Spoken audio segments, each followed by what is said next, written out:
अगर शहर की औरत से कोई अपने बच्चे की शिकायत करने के लिए आती है, अरे आइए बहन आइए, हमारे बच्चे ने, अच्छा आपके बच्चे को, क्यों सोनू बहन जी के बच्चे से लड़के आए आप?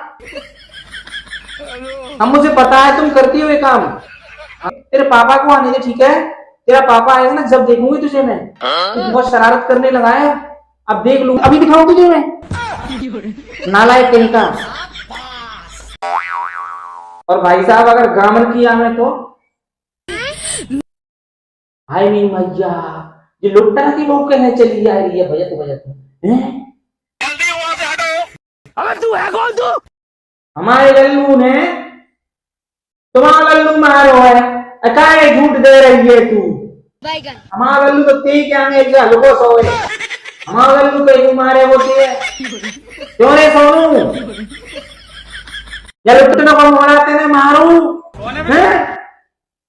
हाँ देख ले, हमारा मोना नहीं करो कहते बिल्कुल ना मारो, और तीन मोना ने हमारा मोना मारो है, बिल्कुल ना मारो, हमारी ना मारो, बिल्कुल पूरा ले मोना को, मैं मोना ना क्यों मोना मारो, हमारा मोना ना क्यों मोना मारो है।